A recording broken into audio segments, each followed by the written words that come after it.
Assalamualaikum warahmatullahi wabarakatuh. Alhamdulillah, wassalatu wassalamu ala rasulillah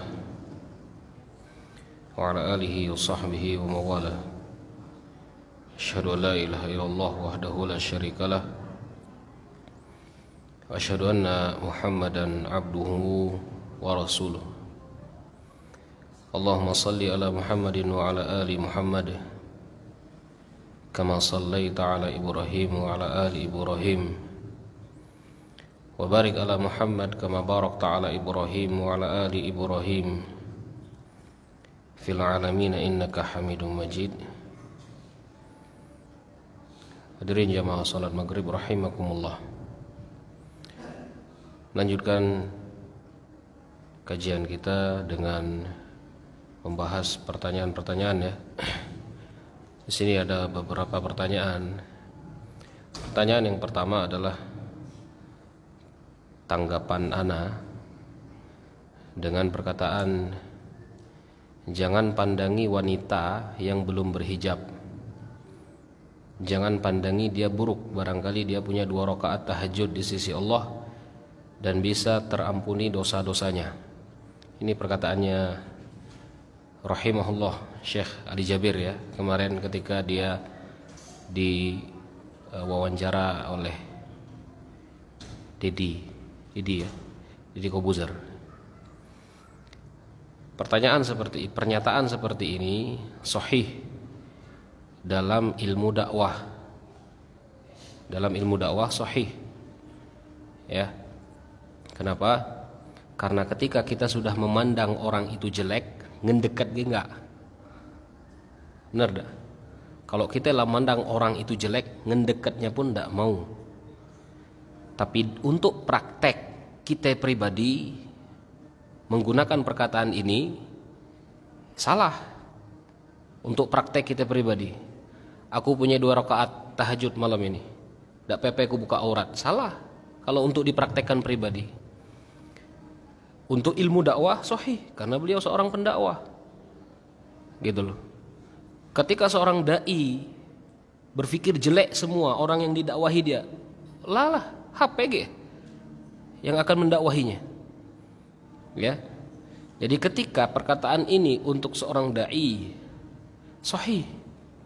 Bahkan seorang pezina datang pada Rasulullah SAW. Kita pernah bahas ini ya di kitab Umdatul Ahkam kalau tidak salah. Seorang perempuan pezina datang kepada Rasulullah. Aku berzina ya Rasulullah. Kemudian Rasulullah suruh pulang.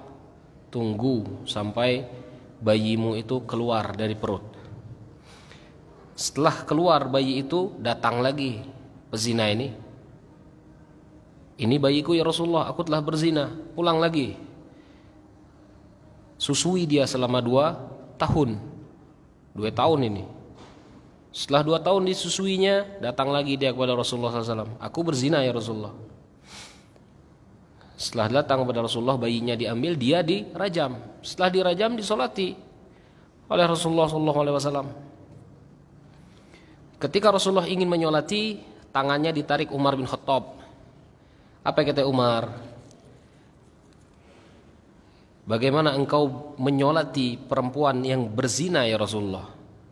Arti zina itu perbuatan yang keji. Ya, betul itu zina perbuatan keji. Tapi Umar tidak tahu wanita ini telah bertobat. Kan macam itu. Ya, dan Rasulullah menjelaskan, kalau engkau tahu ya Umar, taubatnya dia ini, sesungguhnya pahala taubat dia ini cukup untuk pahala ahlul Madinah ketika itu. Hadis sahih diriwayatkan oleh Bukhari dan Muslim. Ya. Jadi untuk berdakwah seorang pendai, dia tidak boleh melihat jelek orang yang belum datang ilmu kepada dia, dan ini sahih. Tapi untuk dipraktekkan salah. Kita sebagai orang yang mendengarkan perkataan ini, kita mempraktekkannya.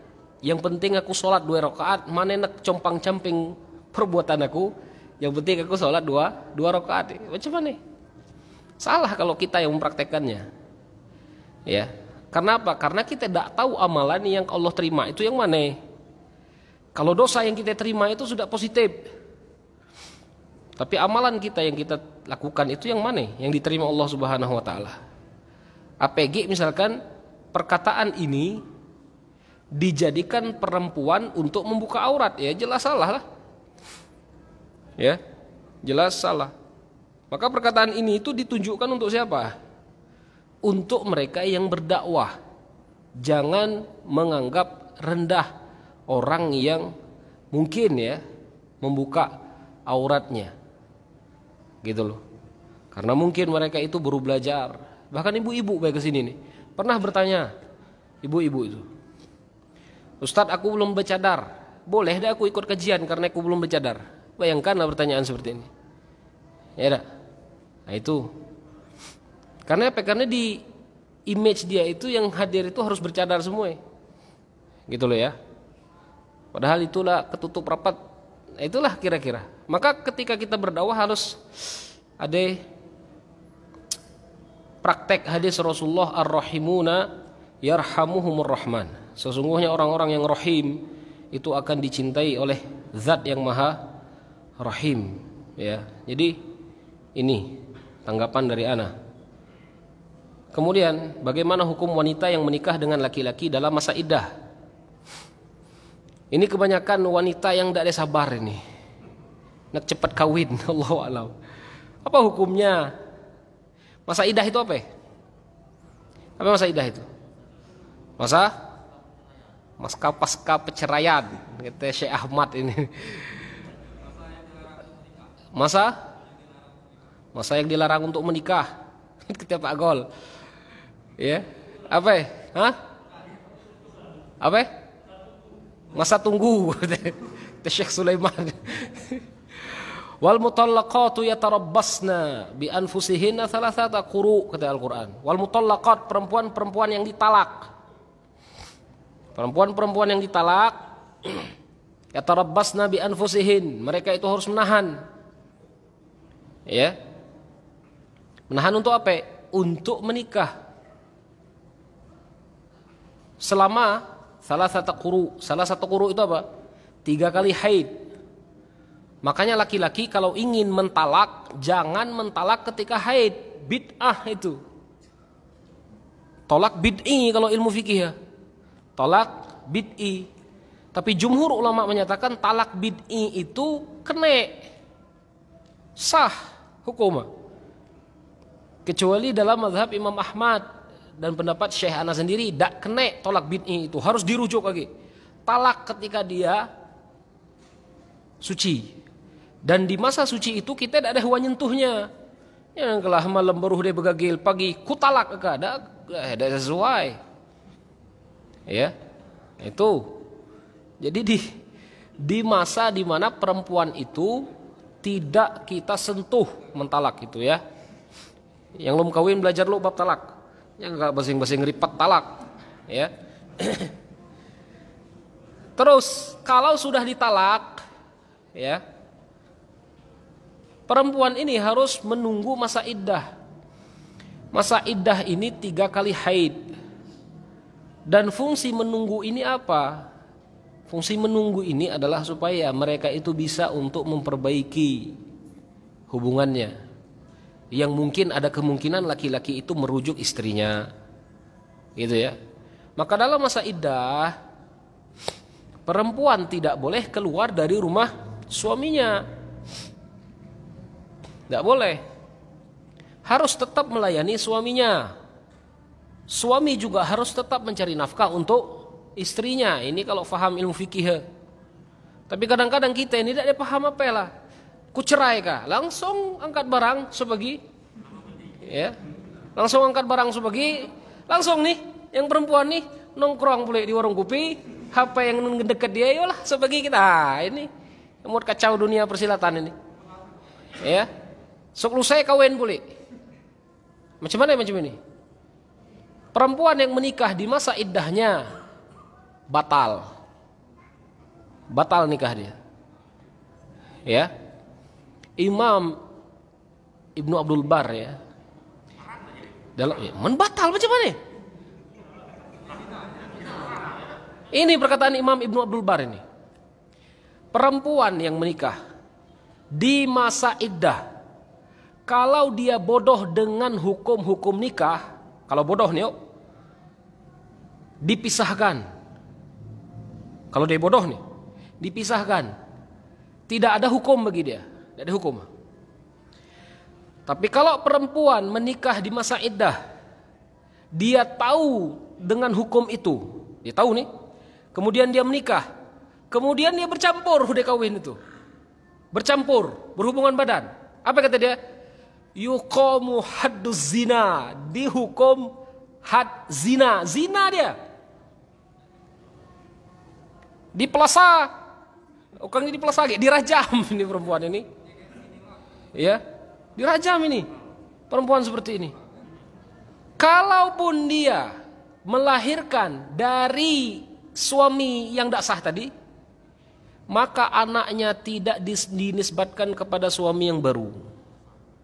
Iyalah, nasab ke maknya.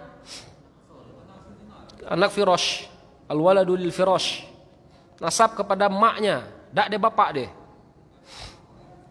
Ya, nah ini makanya. Dan banyak yang macam ini. Dan kadang-kadang tidak ada mada, gitu loh.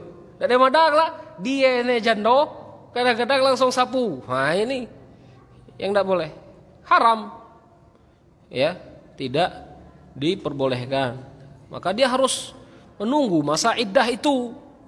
Itu loh. Jangan main kawin-kawin baik. Ya, tidak boleh.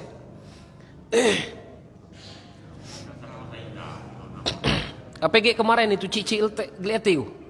Ketika suaminya meninggal, nuai ngengkaro.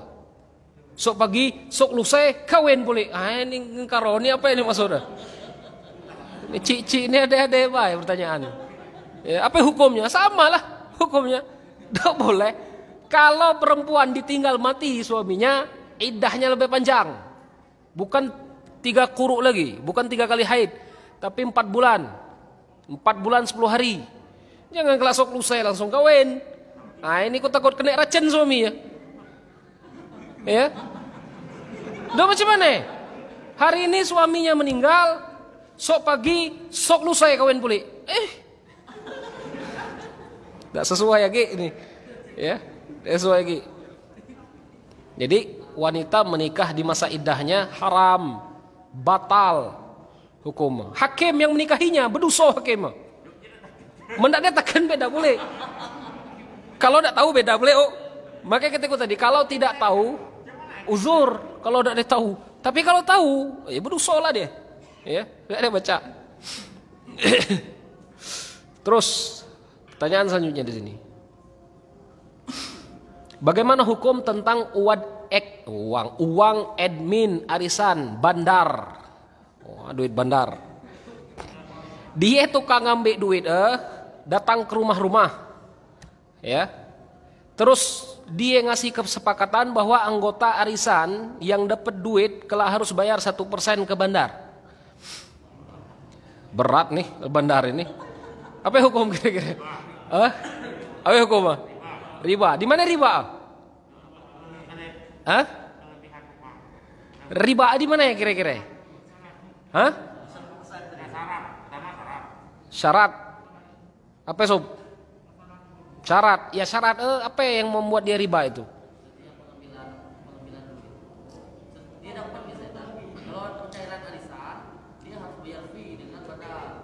Fee itu hukum riba berarti.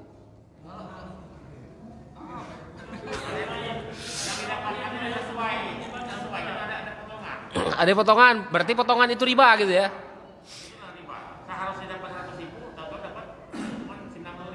Cuman dia benar nih, dia tukang putih-putih. Duit bingsen, nah kata Ahmad. Ketika kita dari ujung memberikan secara ikhlas cerita, dia minta. Apa ya? Hujah yang lain. Akad arisan itu apa? Itu dulu yang ditentukan. Akadnya apa? Akad arisan itu. Arisan itu akad apa? Pinjam meminjam akadnya. Bahkan hukum arisan pun ulama berbeda pendapat. Syekh bin Bas mengharamkan. Ngapain? Ditakutkan ada akad-akad yang macam ini nih. Ada VVV di belakang itu. APG yang main umum-umum ya. Yo, apa yang kau arisan? Seminggu 500.000. Ya, ada 10 orang lah berapa? 5 juta. Gitu loh. Wah, udah to mayer apa nang kepala? Nyap-nyap mayer di ini nih. Ya. Jadi akad arisannya itu dulu ditentukan. Kalau akadnya arisan itu pinjam meminjam, kemudian bandar diberikan 1% dari uang yang meminta itu, itulah ribanya. Ngapain disebut riba? Dia mengambil manfaat dari pinjaman yang lain. Sampai posisi ku minjam amat 10.000 di horom ulang 15.000, 1.000-nya itu riba. Sampai dengan ini kasusnya. Ya, sampai dengan ini kasusnya. Beda ceritanya kalau dikasih dari uang yang lain. Paham enggak? Jadi bukan dari uang arisan itu. Ya. Ahmad bos misalkan. Ditagih nih hertos. Giliran nomor 1 dikasih 1 juta tuh tadi. Nah, dikasih 1 juta kan? Diberek dari kawan yang 1 juta ini, bingkisan dari tangan dia. Itu jasa untuk dia ya Mas Soda. Itu pemberian namanya. Artinya di luar uang arisan itu tadi. Hadiah. Artinya 2 akad. Akad yang pertamanya arisan sudah selesai di situ, sudah diterima oleh yang 01 gitu ya. Ahmad ini diberi hadiah. Maka saya yuk kalah ngumpul duit orang-orang itu tadi. Nah ini. Itu tetap tidak boleh. Ya. Jadi kalau ada potongan-potongan seperti itu, potongannya disebut riba. Ya. Ribanya di mana? Dia mengambil manfaat dari uang pinjaman. Itu dia. Ya. Kalau arisan emas gimana? Arisan emas dua kali ya. Riba kan 2 kali riba. Ya. Riba kuadrat kata Syekh Sulaiman. Riba kuadrat. Riba, kenapa riba? Harga emas itu naik turun. Ya dah. Pas nomor 1 harga berapa? Harga 3 juta. Pas nomor 10 harga 4 juta. Macam mana? Nuko. Apa nuko? Bandar nuko. Bukan ke bandar banyak rugi ya. Ya. Jadi lebih kali ya. Tidak boleh seperti itu. Di saat arisan kan sebelum memulai arisan kan waktu teknik beli mereka, dia kan ada yang kucak-kucak arisan. Nah kucak itu termasuk goror. Tidak ada goror wah. Mengundi nasib. Tidak ada mengundi nasib itu namanya. Macam mana baca mengundi nasib? Itu bukan mengundi nasib namanya. Itu iyalah.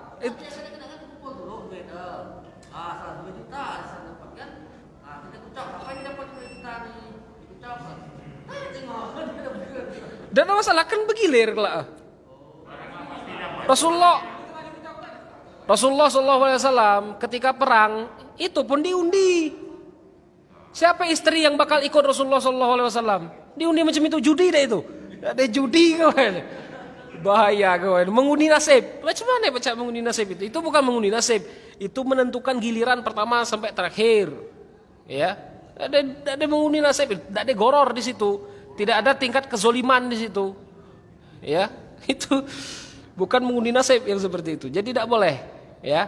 Yang tadi. APG misalkan ada apa namanya? Ngejual nomor arisan. Dapat nomor 10, diberi ke nomor yang pertama. Misalkan ya, dijual lah. Bagian dia yang nomor pertama ini diberi ke nomor yang 10. Kemudian kalau dapatnya harus 1 juta, di-cut. Jadi 900.000, 100.000 untuk nomor pertama karena dia nunggu lama. Tidak boleh. Riba oke di situ. Ya. Terus. Hah? Kalau misalnya dalam arisan ada kesepakatan yang dapat traktir kawan-kawannya makan. Hah? Riba juga. Riba juga. Iyalah. Riba juga. Yang dapat bagi makan kan kami yuk. Iyalah. Arisan itu apa? Pinjaman kan? Benar tak? Pinjaman. Kita minjem duit ke dia. Yang dapat waktu itu dia harus makan kita. Itulah riba. Ah udah. itulah riba. Jadi menang akad arisan jangan ditambah akad-akad yang lain. Kalau duit lain tidak masalah. Kalau duit lain, itu loh, tidak masalah.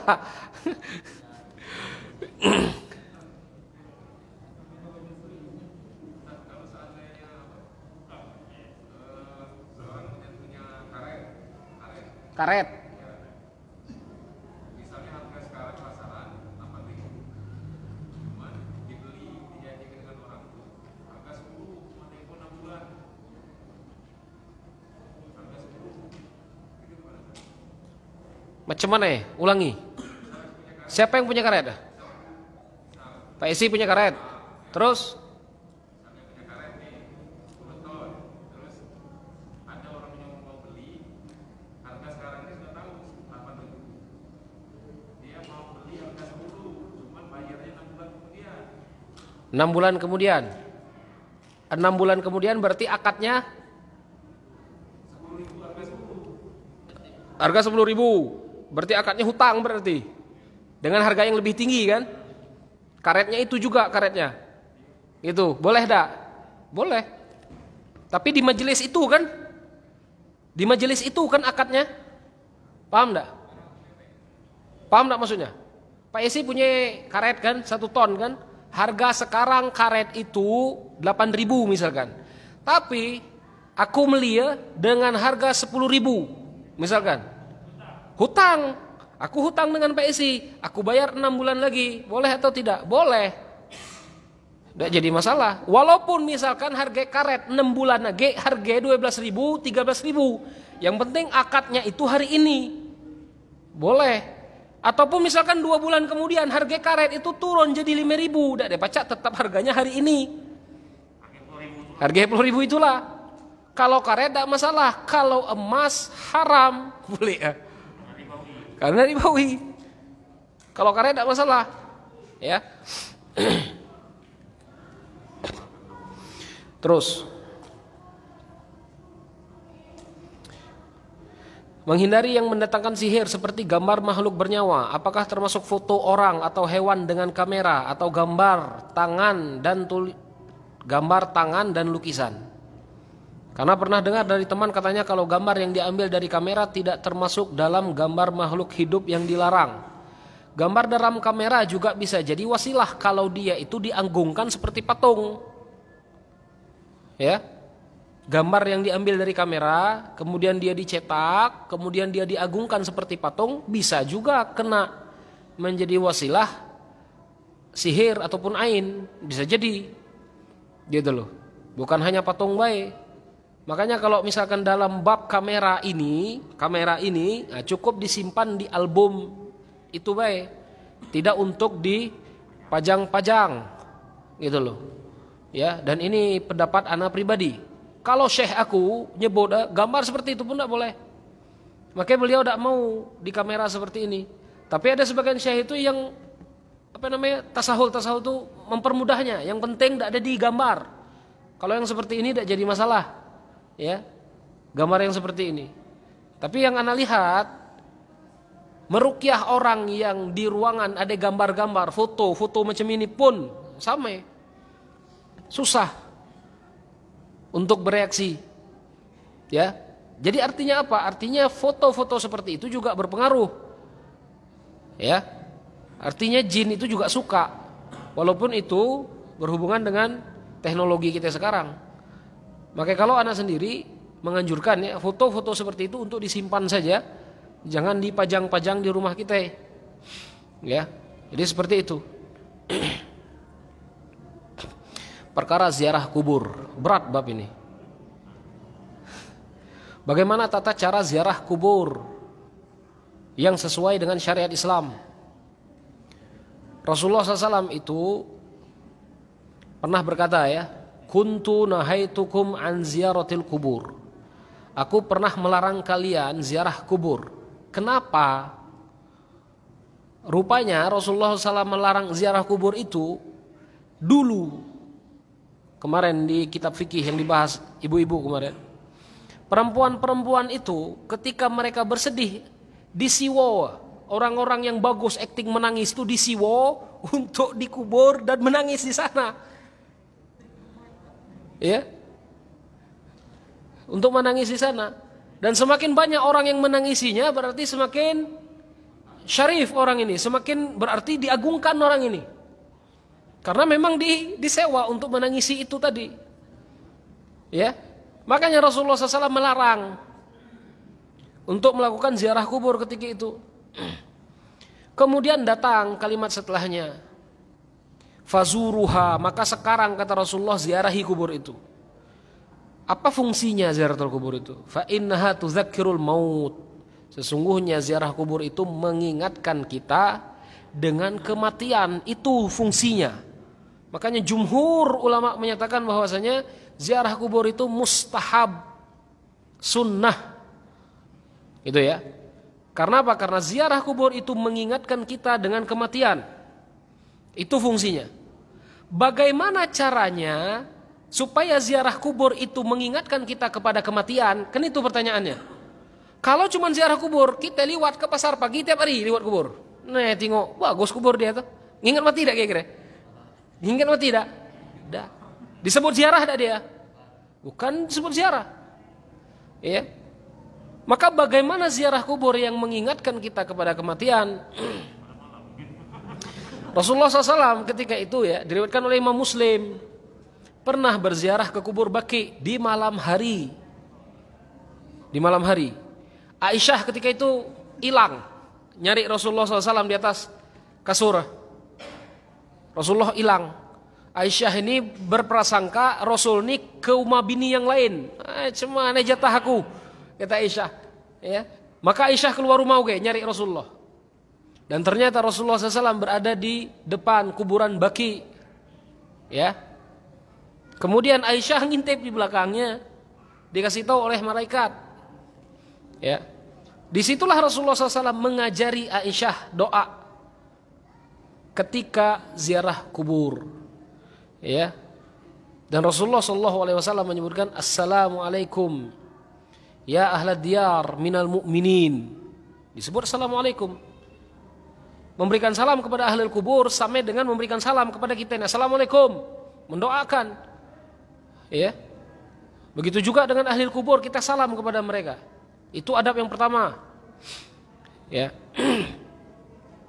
Setelah memberikan salam, disunahkan apa? Mendoakan ahli kubur.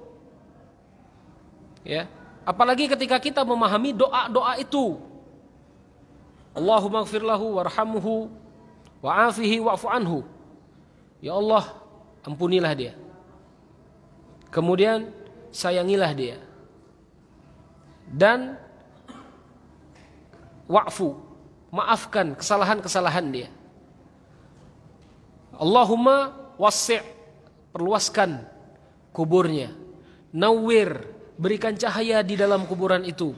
Nah, tengok, ketika kita mendoakan itu, kita tahu maknanya. Arti kita pun akan didoakan seperti itu. Ya. Dan ketika kita melakukan itu yang akan mengingatkan kita dengan kematian itu sendiri. Ya. Setelah didoakan, mendoakan ahlul kubur itu dengan doa-doa yang umum ataupun doa-doa khusus. Atau misalkan mendoakannya dengan bahasa Indonesia misalkan. Kita tidak paham bahasa Arabnya. Kita berdoa dengan bahasa Indonesia di atas kuburan itu. Pun tidak jadi masalah. Setelah mendoakan, sudah pulang. Ya. Selesai. Itu ziarah yang dianjurkan. Isinya adalah mengingatkan kita kepada kematian, kemudian mendoakan ahli kubur. Kapan waktunya? Kapanpun waktunya. Ketika kita itu sempat melakukan itu, lakukan. Mau di pagi hari, mau di siang hari, mau di malam hari, tidak jadi masalah. Ya. Mau di bulan 1, bulan 2, bulan 3, tidak jadi masalah. Mau di bulan Ramadan, tidak jadi masalah. Ya. Kemudian bagaimana ketika ada orang-orang mengkhususkan hari ziarah? Kita tengok dulu, ngapain dia mengkhususkan hari itu? Mungkin hari libur. Semua bersepakat. Karena PT tengah libur, Di hari itu mereka ziarah kubur. Ya, maka Allahu alam ya. Ketika orang itu mengkhususkan ziarah kubur, kenapa? Coba tanya. Karena mungkin orang-orang pergi berziarah kubur di hari itu, dia oke. Tapi kalau misalkan kita berkeyakinan berziarah kubur di hari ini mempunyai fadilah berbeda dengan hari yang lain, nah kita perlu bukti. Gitu loh. Apa buktinya? Perkataan ulama. Kemudian apa lagi? Dalil dari Al-Quran dan Sunnah. Gitu ya. Karena kebanyakan sekarang ini orang ziarah kuburnya sebelum sholat id. Apakah ada dalil mengkhususkan sebelum sholat id untuk berziarah kubur? Tidak ada. Dalil khususnya tidak ada. Gitu loh. Maka coba kita tanya orang yang mempraktekkan itu, kenapa? Pasti jawabannya karena orang melakukan. Benar tidak? Ya. Kalau ditanya dalil khususnya tidak ada. Tapi kalau ditanya apakah boleh ziarah ketika id? Boleh tidak? Masuk tidak dari hari id itu masuk di hari umum tidak? Masuk di hari umum. Gitu loh. Ya, masuk di hari umum.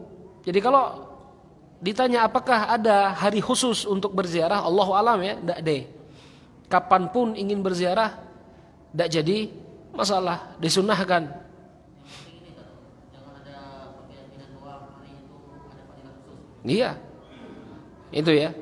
Adab berziarah tadi ya, sudah dijelaskan. Ketika masuk ke dalam kuburan, disunahkan untuk membuka sendal. Ini adabnya. Kemudian adab lagi untuk tidak duduk di atas kuburan, menginjak kuburan. Dikarenakan Rasulullah SAW itu menyebutkan, kalian duduk di atas bara api lebih baik daripada kalian duduk di atas kubur. Ya, itu adab-adabnya. Jadi tetap berdiri dan mendoakan dalam keadaan berdiri. Bagaimana kalau jongkok misalkan? Ya. Kemudian kita mendoakan sambil jongkok. Tidak masalah dengan syarat tidak dia duduk di atas kuburan. Dengan syarat tidak duduk di atas kuburan. Kemudian apakah membaca Al-Quran? Nah lihat ya. Membaca Al-Quran dan berdoa di atas kuburan untuk mayit diperbolehkan. Nah ini ketika bab itu diperluas. Paham tidak bab itu diperluas? Ketika berdoa disunahkan, sebagian ulama memperluas. Dikarenakan doa itu sama dengan Al-Quran. Boleh ya? Ya, doa itu sama dengan Al-Quran. Dan mereka meyakini bahwasanya Al-Quran itu manfaat untuk mayit. Bermanfaat untuk mayit. Cuman yang jadi prakteknya itu adalah sekarang banyak orang itu yang datang ke kuburan membaca Al-Quran, tetapi di masjid tidak membaca Al-Quran, di rumahnya tidak membaca Al-Quran. Salah tidak praktek ini? Salah praktek ini. Gitu loh. Makanya ketika ada suatu amalan mengalahkan amalan sunnah yang lainnya, berarti coba teliti amalan itu. Apa sebab dia melakukan itu? Benar tak? Coba tanya orang yang mempraktekannya. Kemudian sandingkan perkataan ulama yang memperbolehkannya. Paham tak? Para ulama yang memperbolehkannya, kenapa? Karena Al-Quran itu sama dengan doa. Jadi apa? Ketika mereka datang ke kuburan, membacakan doa untuk mayit, ya, diperluaskan bacaan itu. Mungkin dia membaca Al-Fatihah, mungkin dia membacakan surat ayat kursi, mungkin dia membaca akhir surat Al-Baqarah, mungkin dia membaca surat-surat yang dia hafal. Kemudian dia tambahkan doanya, kata Imam Nawawi, jadikan di akhir bacaan itu, ya Allah, jadikan bacaan ini pahala untuk mayit. Fa innahu yasilu ilal mayit, sesungguhnya dia akan sampai kepada mayit.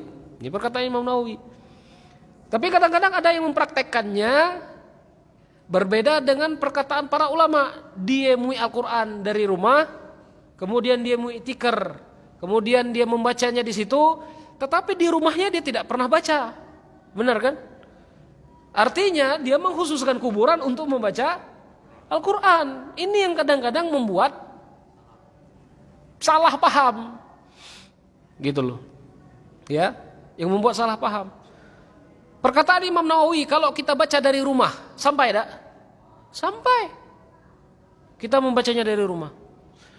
Ya. Jadi ketika ada orang yang membaca Al-Quran di kuburan, mereka memperluas bab itu yang tadinya mendoakan mayit, membaca Al-Quran untuk mayit. Diperluas bab. Ya. Jadi seperti itu. Kemudian apakah ritual tabur bunga dan siram kuburan dengan air dibenarkan? Nyiram air di kuburan disunnahkan ketika ba'dad dafni, setelah dikuburkan disunnahkan disiram kubur itu. Ngapa disunnahkan disiram? Supaya tanah itu padat. Kalau tanah padat, bau itu tidak ke atas. Ya. Kalau tanahnya tidak ada padat, ditakutkan bau mayat itu ke atas, kita ini bakal bau. Dimakan belatung, bau kita ini bakalnya. Gitu loh. Ya. Maka ketika kita ini bau ketika meninggal, disunahkan setelah ditanam itu disiramkan air. Jadi tanahnya itu padat ke bawah. Ya. Dan ketika mayat itu busuk, baunya tidak merambat ke atas, padat di tanahnya. Itu fungsi menyiram air itu. Tapi kalau setiap kali ziarah kubur mui kinceng air, kemudian disiram, berkeyakinan misalkan ketika kita siram ini dingin, kalau orang tua kita di sana dingin, ini keyakinan baru yang dasarnya tidak dari perkataan ulama, yang dasarnya tidak dari Al-Quran, yang dasarnya tidak dari Sunnah, gitu loh. Jadi kita harus tahu menempatkannya. Air itu digunakan untuk apa? Untuk memadatkan kuburan ketika setelah dikuburkan, itu fungsinya. Ya. Tapi kadang-kadang ditaruh di tempat yang lain. Setiap ziarah mu kinceng ae. Setiap ziarah mu kinceng ae. Gitu loh. Ya. Jadi itu perkataan, bahkan itu di mazhab Imam Syafi'i. Ya. Artinya setelah dikuburkan disiram dengan air supaya padat tanahnya. Hah? Ya memang kurang kalau sekinceng. Memang kurang kalau sekinceng.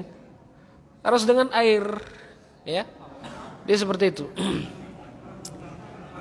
Kemudian tadi ya. Adapun tabur bunga, menabur bunga di atas kuburan dikias. Kias dengan apa? Kias dengan perkataan Rasulullah, dengan praktek Rasulullah yang naruh pelepah kurma basah di atas kuburan. Rasulullah naruh pelepah kurma basah di atas kuburan itu karena Rasul tahu yang di dalam kuburan itu diazab kubur. Kita tahu tak? Kita tidak tahu. Yang di dalam kubur itu mendapatkan azab atau tidak, kita tidak tahu. Cuman Imam Ibnu Hajar ini, itulah para ulama itu. Mereka selalu mencari hikmah dari praktek Rasulullah sallallahu alaihi wasallam. Para ulama itu selalu mencari praktek, mencari hikmah dari praktek Rasulullah SAW. Imam Ibnu Hajar menyebutkan, ngapa Rasulullah SAW itu naruh pelepah kurma?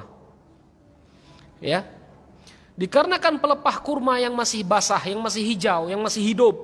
Hijau itu kan artinya hidup. Beda dengan yang kering lah mati artinya. Kita kermak daunnya langsung gugur. Pelepah kurma yang masih hijau, yang masih hidup, dia itu bertasbih kepada Allah. Nah, ini perkataan Imam Ibnu Hajar. Dia bertasbih kepada Allah. Sehingga tasbihnya bermanfaat untuk yang di dalam kubur. Itu hikmah. Tapi satu perkataan ini dipraktekkan meluas oleh orang setelah Imam Ibnu Hajar. Kadang-kadang kuburan itu dihias pakai kembang 7 rupa. Ini warna merah, kelak sampai ke warna putih, bendera merah putih, gitu loh.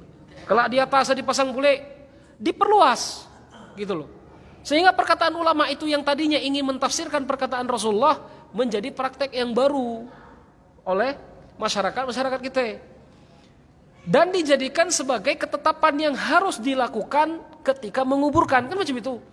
Makanya banyak sekarang itu ketika menguburkan nyari 7 macam kembang. Bayangkanlah, habis kembang kawan. Ya. Jadi Allahu a'lam ya. Ana sendiri ini meyakini bahwasanya tidak diperlukan. Dikarenakan apa? Dikarenakan Rasulullah SAW menaruh pelepah kurma itu dikarenakan Rasulullah tahu yang di dalam itu sedang diazab. Dan Rasulullah naruh pelepah kurma itu yang memberi syafaat adalah Rasulullah SAW. Ya, yang memberi syafaat itu adalah Rasulullah SAW. Dan kalaupun misalkan kita nengok, coba kita tengok kubur cin gini, banyak dak lalang di atas juga hidup, bertasbih baik kan, bermanfaat dak yang di dalam mah, tidak bermanfaat, karena beda lain, ya, lain beda, ya, jadi seperti itu.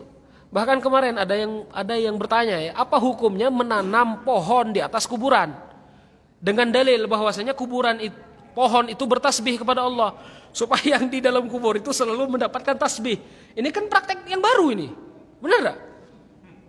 Dari satu perkataan ulama dijadikan praktek yang baru sehingga lebih jauh dari Rasulullah SAW. Jadi afdal tak usah, gitu loh.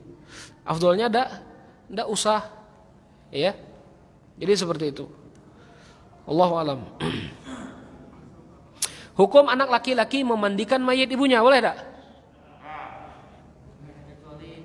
Apa yang membolehkan tadi? Yang membolehkan tadi apa kira-kira? Yusuf dia halal riwayat berarti. Hah? Kalau mendesak beda, boleh mat. Kalau mendesak hukum babi halal. Darurat hukumnya, ya. Ini perkataannya Imam Malik. Kalau tidak ada lagi mahram perempuan yang memandikan perempuan, ibu, maka boleh anak laki-lakinya. Perkataan Imam Malik ini. Ya, jadi ibu tetap harus dimandikan oleh seorang perempuan. Tidak boleh anak laki-lakinya, kecuali darurat tadi itu. Tapi sebagian ulama selain Imam Malik ada yang menyebutkan walaupun anaknya kalau tidak ada perempuan, dalam mazhab Imam Syafi'i ini ya, boleh anak itu memandikan tapi yang dibuka aurat-aurat yang di depan anak, baik. Paham enggak? Jadi ibu itu dimandikan dengan bajunya. Tidak boleh dibuka habis. Jadi anak itu menyiram mayit ibu dalam keadaan baju itu tertempel di mayit ibunya. Pakai daster misalnya. Boleh dah ibu pakai daster di depan anak laki-laki ya? Boleh. Nah, ketika itu juga ibu itu dipakaikan daster, anak laki-laki yang memandikan. Itu kalau memang tidak dege perempuan yang memandikan. Itu mazhab Imam Syafi'i. Tapi mazhab Imam Malik tadi menyebutkan boleh anak laki-laki memandikannya kalau dalam keadaan darurat. Ya, dua imam ini saja selisihnya seperti itu. Artinya apa? Artinya memang tidak boleh seorang anak laki-laki memandikan ibunya yang perempuan. Ya, suami beda boleh. Kalau suami memang ada hadis yang memperbolehkannya. Dak de cukup bagi waktu. Ya. Insyaallah kita lanjut di majelis yang lain. Allahu alam. Semoga apa yang kita bahas mendapatkan berkah dan manfaat dari Allah Subhanahu wa taala. Kita tutup dengan kafaratul majlis. Subhanakallahumma wa bihamdika asyhadu an la ilaha illa anta astaghfiruka wa atubu ilaik. Assalamualaikum warahmatullahi wabarakatuh.